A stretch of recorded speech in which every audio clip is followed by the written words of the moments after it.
It's my pleasure today to be here with Professor Elizabeth Hoffman, Professor of Economics at Iowa State University, Senior Distinguished Fellow at the Searle Center on Law, Regulation, and Economic Growth at Northwestern University, and President Emerita of the University of Colorado System.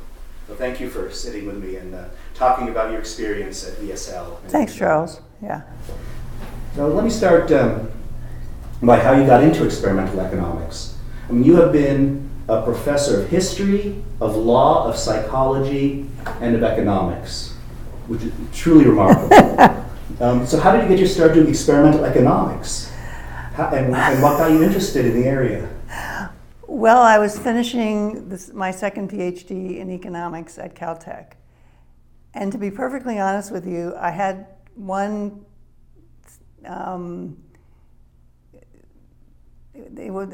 quarter of courses left to take. And I didn't know what to take. I'd taken everything I wanted to take, but I had one more quarter of courses. John Fairjohn said to me, "You have to take Charlie's experimental economics class." That's Charlie Plott. Charlie Plott, right. I mean, I was intending to go back to economic history. I mean, that was the reason I went to Caltech was to improve my quantitative skills, improve my modeling skills, my econometric skills, so I'd be a better economic historian and probably get a job at an economics department as an economic historian rather than a history department, because history didn't particularly appreciate, and still doesn't particularly appreciate, economic historians. So literally, I was looking for courses to take that last quarter. And John Fairjohn said, "You can't leave Caltech without taking Charlie's course." And I said, "Why?" "Well, why?" And he said, "Because experimental economics is going to be the next big thing. And this is your opportunity to get in on the ground floor if something's going to be really big." I said, "Fine." It was one of those life-changing experiences. And my husband and I always say, my husband, who's also a Caltech graduate, always say, life is what happens to you while you're busy making other plans. Yeah. Quote from John Lennon, if you don't know that. And this is one of those examples. So I took Charlie's course and I did 2 preliminary projects, both of which ended up as two of my early papers with Charlie, one of which is in the QJE. And that was it. I was hooked. So you mentioned experimental economics becoming something big. Yeah. So when you were here at ESL, at the University of Arizona, during the period from 1986 to 1993, a period of rapid development of experimental economics. Did you have a feeling that experimental economics was going to become something big, that it was destined to become a mainstream research field in economics, as large as it is now at that time? I didn't guess it was going to be as large as it is now. But by that time, it was pretty clear to me that it was going to become a semi-mainstream. It really wasn't until the crash of 1987, which sort of was a confirming event in the bubbles and crashes literature, that experimental economics really became mainstream. I mean, I think that was the defining moment when we went from being sort of a fringe group of economists studying funny things that people didn't really trust were true about most people, to becoming, oh, we better take seriously what these strange people are doing.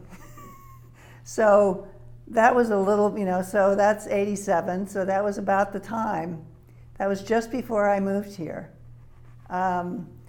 Or right in the time that I was moving here. So I went to Arizona to Wyoming in 85. Then I came here as a visitor in 86. Then I went back to Wyoming in 87. And of course, that was the fall of the crash, the big crash. And people started calling Vernon and saying, "I want to know about bubbles and crashes." Before that, they said, this is just college students. We should not believe this. Rational, real trading people don't do this. Well, now we know they do. So then I came back as a full professor, permanent person in the fall of 1988. So that's right at the cusp, right when we were transitioning from being this fringe group to a group of people whom the profession started to take seriously. And I think it's that period when ESL was just starting after the 1987 crash that the field of behavioral economics started to grow out of experimental economics. Now when I teach experimental economics to graduate students who come in, feeling like I know everything I need to know about behavioral economics, they have no idea that behavioral economics grew out of experimental economics. They think somehow it just came out of the blue. We need to remind them of this. We do, yes. So let me ask you about a theme in behavioral economics that you were involved with in its early days. So you were involved very early on in the study of social preferences, right. An area in which experimental economics has made a great contribution. You investigated the two most basic paradigms for studying altruism and reciprocity, the dictator and ultimatum games. Can you tell us a bit about this work? This was done when you were at ESL. Were you surprised by what you found? Well, actually we weren't. And the reason is that Matt Spitzer and I had done a series of papers, one, the Coase theorem, some experimental tests, and then entitlements, rights, and fairness, where we actually started the idea of having to earn your entitlement, which is very much consistent with the theory of moral sentiments that Vernon talked about this morning. So if you don't earn your entitlement, if your entitlement is not legitimate, the fallback position is an equal split. I mean, in the norms of at least Western societies and certainly American college students, the norm of reciprocity in an equal division, no earned entitlements world is equal division.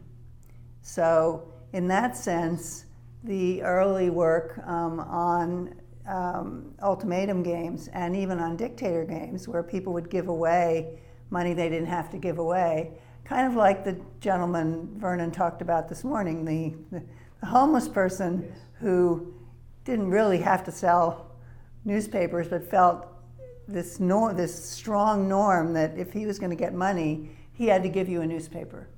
And that norm of reciprocity, that norm of equal division was very strong, and it's what we discovered in our early Coase papers. So actually what happened is Vernon came to me one day and said, you remember that paper you wrote with Matt Spitzer on entitlements, rights, and fairness, where you induced a feeling of real entitlement to differential payment? And the subjects actually went there. They went to the core of the game, which was a very unequal distribution. He said, let's try that on the ultimatum game. So actually, I wasn't as surprised as you would have thought of because of this earlier experiment on entitlements, rights, and fairness. And what we got was exactly the same effect, that when you induce a feeling of earned entitlements and you reinforce it by telling people in public that the people who have earned the entitlements have a moral authority, as it were, to those entitlements, that you shift the game, in this case, in a direction towards selfish behavior. And then the double-blind dictator experiment, that was surprising, that it was as extreme as it was. And what it showed was that in a world in which you absolutely cannot be detected by any other person, even the experimenter, you will behave consistent with the economic man or woman or whatever. But as soon as you're observed, even if it's because they've taken two blank envelopes away from the, so that as soon as there's even a possibility that you can be observed, you start to revert back to the norms of equal division. the strength of that and the replication of that by lots of other people has really surprised me. That's very fascinating. Let me kind of change the topic a bit. You've held some very high and distinguished administrative positions. Do you think that the work you've done on experimental economics has helped you understand human behavior in a way that benefited you in your subsequent administrative positions? Without question. So one of the really important lessons I learned was that cooperation is facilitated by face-to-face communication. In fact, that's probably the most important social characteristic to foster cooperation. And we found that in the COAST experiments. We found the opposite of it in the dictator experiments. And so one of the things I always insisted on as an administrator was if anything difficult was to be discussed, that I sit across the table from the person and look them in the eye. I conducted no business over email. I mean, there were two reasons, of course. One is that you don't want, one was clearly illustrated in our presidential election, that anything on email could end up, as I used to say to the people who work for me, on a billboard on I-25, I-35, I-80, whatever interstate went by the university. Anything you put on email, you better be ready for it to end up on a billboard. So that was another reason I didn't conduct, but also because email is just a terrible way to resolve differences, because it plays into the anonymity aspect. People feel freer to say nasty things over email and freer to not come to a resolution. So I drove administrative assistants crazy throughout my entire career because I insisted on having face-to-face communication. That's so interesting. Let me ask you one last question. Sure. So, can you tell me about any memorable experience you had at ESL? There's a lot. There's a lot of memorable experiences. I'll tell you one, which is probably the experience that led to my being hired permanently, was when I was a visitor to ESL in 86, 87. The ESL group was supposed to give a morning-long presentation to the Dean's Advisory Group. I think it was in April or, in the spring. And I had a bit part in it. I was to talk about being a visitor to the program. Well, Vernon calls me up at 7 o'clock in the morning, and he and I both share having really bad asthma. And he calls me up, Betsy, I can't talk. He said, will you be the, I'll say this a little louder for the benefit of but he's whispering, will you do my job for the morning? So I joke, I put on the only suit I owned at that point, because my idea of dressing for success was, do I have a clean pair of jeans and a clean t-shirt to put on in the morning? So I put on the only suit that I owned, that my mother-in-law and I had gone and shopped for about 2 weeks earlier, just because she thought I ought to have a suit. And I ran the meeting that morning.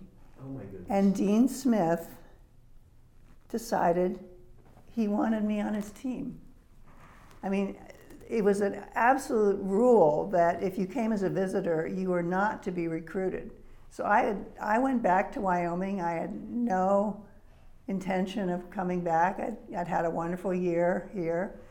And I got a call in October saying the dean has decided to put aside his no rule and would like us to recruit you to come. That's a great story. And that's how I ended up spending 5 years and ended up being an associate dean and starting my administrative career, because it turned out that I think that morning the dean saw something in me. I still have no idea what it was, and decided I want her on my team, and I want her back. And so otherwise I wouldn't have had a chance. And that's how I came to U of A. That's how I came to be a full professor at the U of A for 5 years and director of the MBA program, because the dean started hounding me about being on his team. And it was sort of like I could see department chair coming. And Mark Isaac did not want to be associate dean, and I did not want to be department chair. So we kind of made a pact. I would stay as associate dean and he would be department chair. So I think that's probably the most memorable, in the sense that I would never have been here permanently had it not been for Vernon having an asthma attack the morning that we had to give the presentation to the Dean's Advisory Committee. That's a wonderful story. Thank you very much for sitting with me for this interview. You're very welcome.